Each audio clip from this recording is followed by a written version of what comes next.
اوكي مانجمنت اوف كف. طبعا كف is a protective reflex caused when the airways are irritated or obstructed. غالبا الكف بيجي او بيترافق مع الفيرال انفكشن وبيكون عاده في عندنا cold symptoms. لما بيجي المريض على الصيدليه المفروض اول شيء نساله عن عمر المريض صغير او كبير. لازم نسال عن مده الكافينج، يعني قديش له بيكح المريض. غالبا لما بتكون الكحه اكثر من اسبوعين، لمده اكثر من اسبوعين لازم نعمل ريفيرال يعني انه نوديه على الطبيب. كمان nature of cuff، هل في عنا؟ طبعا في عنا نوعين من الكف، either productive أو non productive اللي هي dry، أو بسموها tickly أو tight. ال unproductive cuff no sputum is produced، وغالبا بتكون caused by viral infection، وغالبا ال viral infections are self-limiting، يعني هم لوحدهم بيروحوا.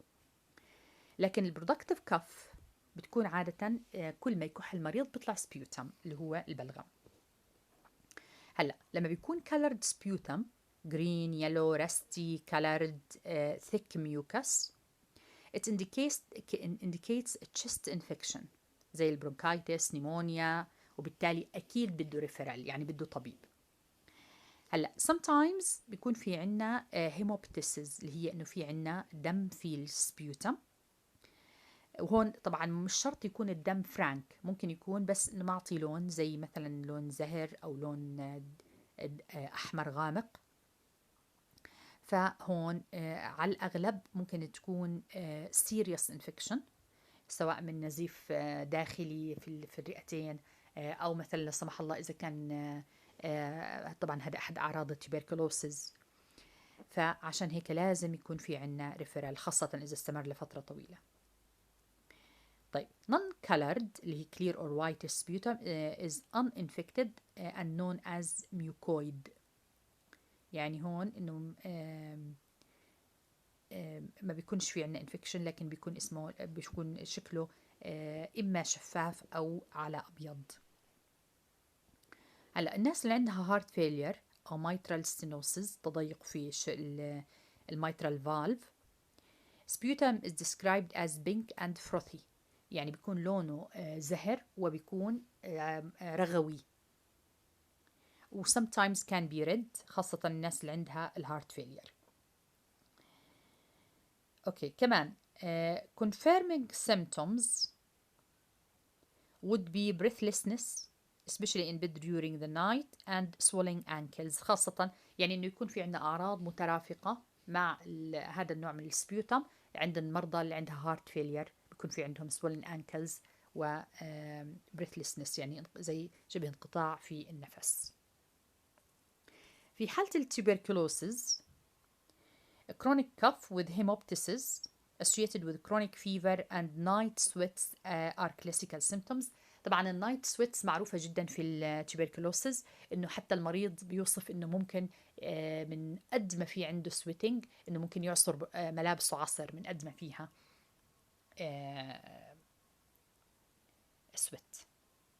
اوكي في نوع عندنا الكروب كف اللي هي غالبا بتكون عند الانفانتس، يعني بيتبلش مع أعراض الكولد، وبتشبه زي نبحة بعيد عنكم الكلب، يعني هي harsh barking quality. أغلب الأطفال بيعانوا من التنفس، يعني بيصير في عندهم صعوبة في التنفس، وفعليا لما بيكون هيك أفضل إنه نعمل ريفرال للطفل. whooping cough غالبا بتيجي ببداية الانفكشن اللي هي هيك يعني كتير قوية بتكون، وبتكون هارش وحتى صوتها مزعج جدا.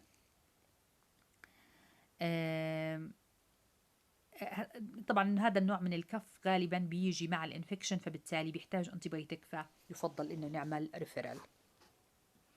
طيب associated symptoms cold sore throat كاترا، هدول السيمتومز associated with cough. طبعا الكاترا اللي هي عبارة عن excessive mucus in the nose يعني upper respiratory، هاي اللي بنسميها كاترة، بتكون مترافقة مع الكافينج. ممكن يكون في عندنا حرارة طبعا، muscular aches, chest pain, shortness of breath, wheezing. هدول أكثر الأشياء اللي بتحتاج إنه نعمل ريفرال. هلا في عندنا بوست نيزل دريب اللي هو زي من خلف الأنف بيكون في عندنا منطقة إما مسكرة أو إنه فيها كتير يعني ميوكس بينزل من هذيك المنطقة، وعشان هيك بيصير في عندنا كافينج، غالبا بتكون مترافقة مع الساينوسايتس. طيب بعض المرضى ممكن يكون في عندهم history of chronic bronchitis. هدول عادة بنقدر نعرف إنه في عندهم أو لا من الكويستشنينج أو الكونسلينج تبعهم.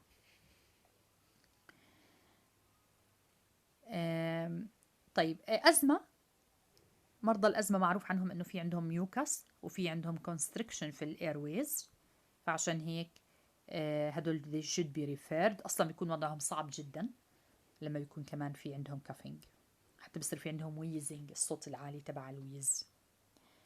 كارديوفاسكولار، هلا sometimes الكافينج could be a symptom of heart failure. لما بيكون في عندنا history of heart disease خاصة مع persisting cough referral is advisable. طيب gastroesophageal، امتى بصير في عندهم كافينج؟ غالبا لما بيكون في عندي جيرد اللي هو gastroesophageal reflux، هذا من الاشياء الاسيد بيحرق المريء، فبصير في عندنا كافينج عشان الريتيشن اللي بيصير من الريفلكس.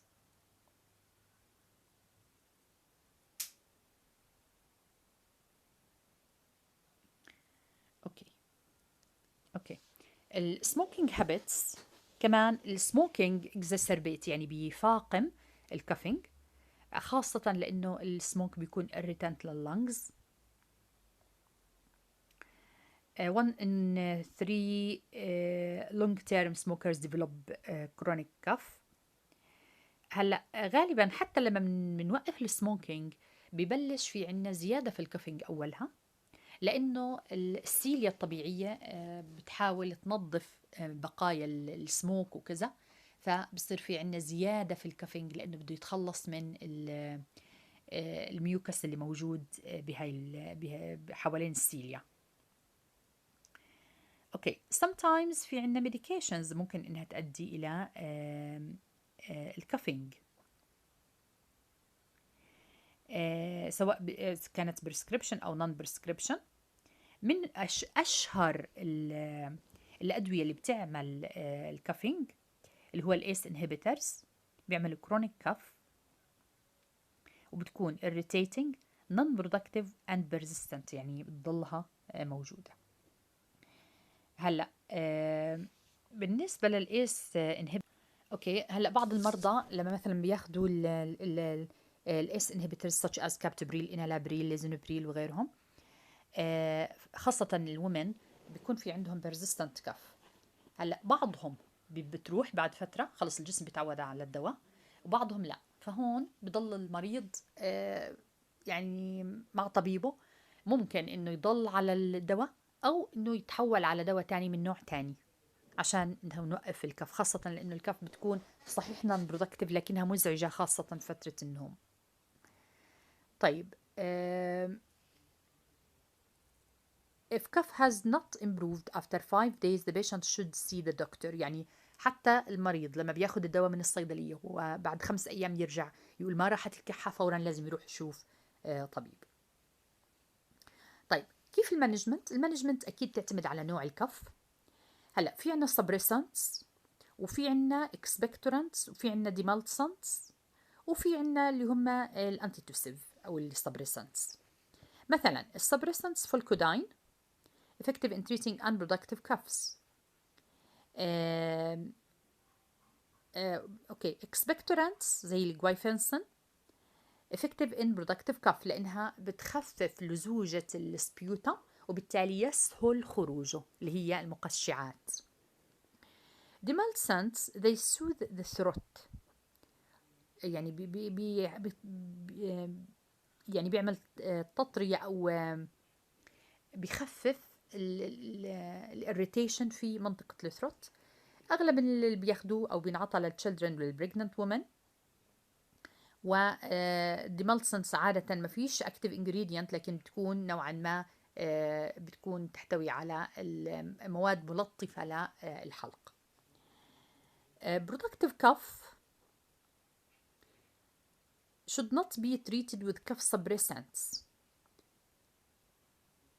لأنها productive لأنها بتطلع سبيوتم، فبالتالي لو أعطيت المريض كف سبريسنت بدي أخنقه، ما بيقدر وقتها إنه يطلع السبيوتم، فبالتالي بده يتراكم في الجهاز التنفسي وبالتالي ممكن ينخنق.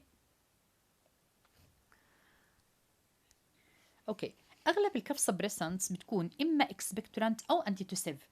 غالبا ما بنعطي التنين مع بعض لأني أنا لما بدي أعطي إكسبكتورانت لازم المريض يضل يكح لحتى يتخلص من البلغم، لكن لما أعطي أنتيتوسيف وفي برودكتيف كف صعب.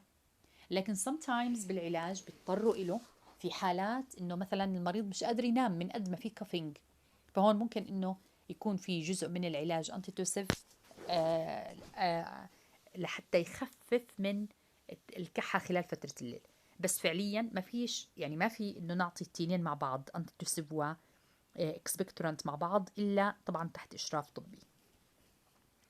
ويفضل لما طالما هي برودكتيف كف اني انا اعطي الاكسبكتورانت ووقتها راح يزيد الاكسبكتوريشن، فراح تزيد الكحه لفتره. هلا في التهاب لازم اعطي انتيبيوتيك، طبعا مش انا اللي بدي اعطي، المفروض انه الطبيب يعطي انتيبيوتيك لحتى مع الوقت شوي شوي يتخلص من الكف. هلا في نوع اللي هم الميوكوليتكس. الميوكوليتكس مذيبات البلغم. هدول المذيبات عشان نتخلص من بقايا البلغم اللي موجود في الجهاز التنفسي، وبنفس الوقت يعني نسهل خروج البلغم حتى بكف أقل. يعني الاكسبكتورانتس بتزيد الكف، بس الميوكوليتكس لا. الميوكوليتكس غالبا نعطيها للأطفال لأنه أغلبهم لما بيكحوا بيراجعوا، فبيكون الميوكوليتيك حل كويس في البرودكتيف كف. الكف سبريسنتس الأمثلة عليهم كودايين فولكوداين. they are كف سبريسنتس بيشتغلوا على الكف سنتر. الفولكوداين produce fewer side effects than كودايين. كودايين أكيد بيعمل constipation، والفولكوداين is less liable to abuse. Okay, codeine is best avoided in the treatment of children's cough and should never be used in children under 1 year. هذا الكودايين. Both فولكوداين and codeine can induce drowsiness أكيد، فبالتالي بنعطي معلومة للمريض إنه رح ينيمك أو بينيم. codeine is well known as a drug of abuse. زمان كان الكودايين موجود في الصيدليات. كان يعني أغلب البريبريشنز الأنتيتوسيف فيها كودايين. كان مثلا توسيفين والكودايين. الآن ما في، أغلبهم في صيدليات المستشفيات. والكودايين طبعا يعتبر restricted drug، عشان هيك بيحتاج إلى إنه يكون في توقيع من الطبيب لحتى يقدر المريض يقدر الصيدلاني إنه يصرفه. أوكي، dextromethorphan effective but less potent cough suppressant than codeine and fulcodyne. It is non-sedating، بالتالي السايد effects تبعته أقل. It could be given to children of 2 years and over. generally thought to have a low potential for abuse. Demulcents, preparations such as glycerine, lemon and honey, popular for soothing effects. طبعا غالبا الديمالسنس بيحتوي على كونتنت كويس من السيرب، فعشان هيك الدايابيتكس المفروض ما يكثروش منهم. الاكسبكتورانتس بيشتغلوا بتو ميكانيزمز. They may act directly by stimulating bronchial mucus secretion، وبالتالي increased liquefying of sputum. الطريقة الثانية اللي بيشتغل فيها may act indirectly by irritating the GIT، وبالتالي has subsequent action on the respiratory system causing increased mucus secretion.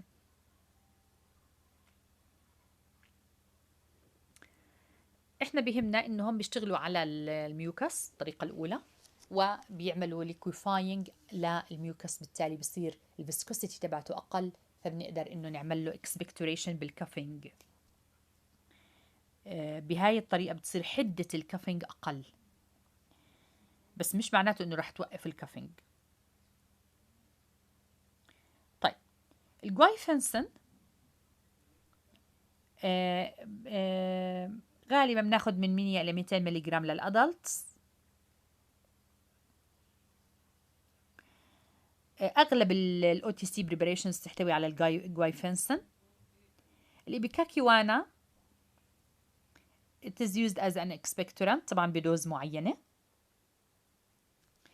الأمونيوم سولتس زي الأمونيوم كلورايد، أمونيوم بايكربونات.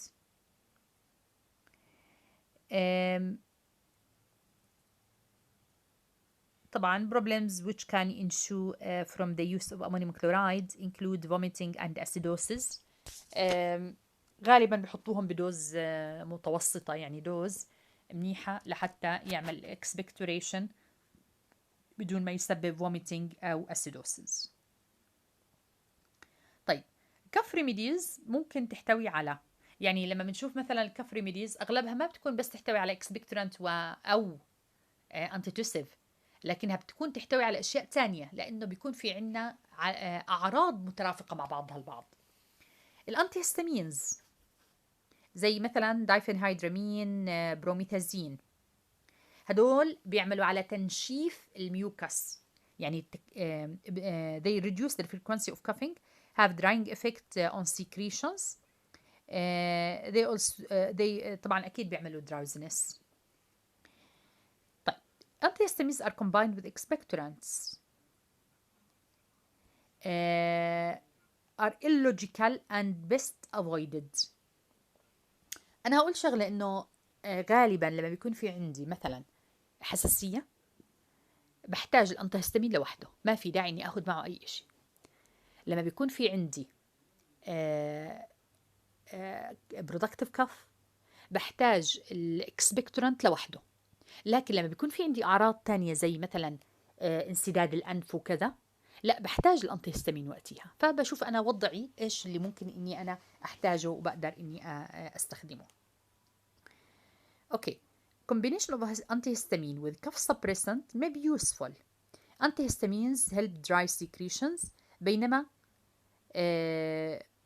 يعني مثلا during night لما بنعطي انتيهستامين مع انتيتوسيف بيهدي المريض وبيقدر انه وقتها انه ينام. بينما زي ما قلنا قبل الاكسبكتورانت مع الانتيتوسيف المفروض انه ما نعطيهمش مع بعض لحتى لانه هم فعليا زي بارادوكسيكال، كل واحد عكس الثاني.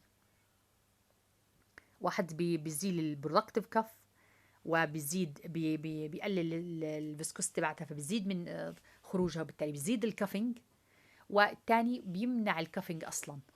فهون حسب الكيس بنقدر انه نعطي الدواء.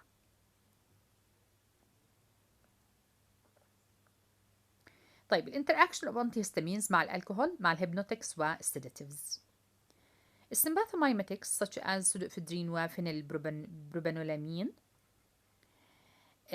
they are called used in cough preparations and cold remedies لأنهم bronchodilatory and decongestant actions.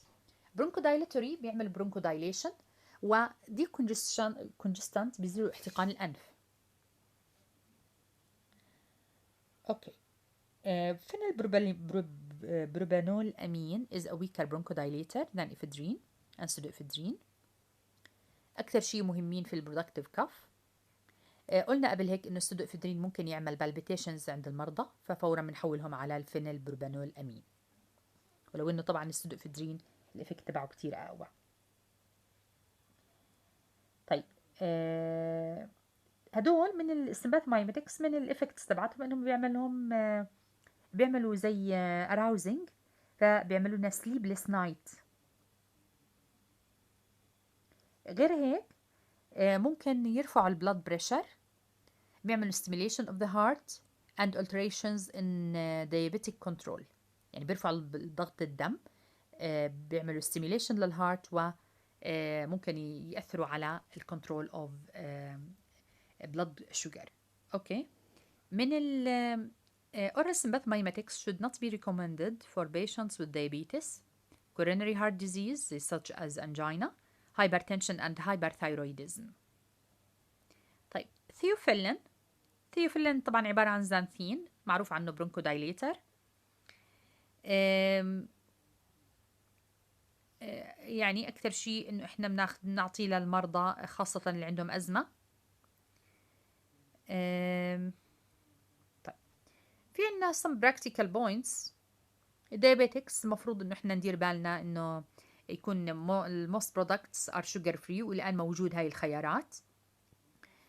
الستيم inhalation could be useful لمرضى الكافينج، خاصة البرودكتيف كاف، لأنه قد ما في يعني بيعملوا inhalation للستيم، بيعملوا ترطيب للكف للسبيوتم، وبالتالي بيصير liquefying effect. هدول الانهاليشن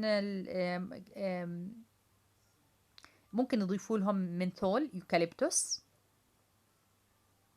وبياخدوا عادة 1 تي سبون فل، ملعقة صغيرة من هاي المواد، وبيضيفوها لمي سخنة، وبيقدروا انهم يتنفسوها، بيحطوا زي اشي خيمة فوق راسهم او بشكير او غيره، وبيقدروا انهم يتنفسوها لفترة مثلا 10 minutes، ويتخلصوا من السترونج كاف. اوكي. من الأهم الأشياء في حالة الكافينج هي الفلويد intake to hydrate و to have its soothing effect at least 2 liters a day.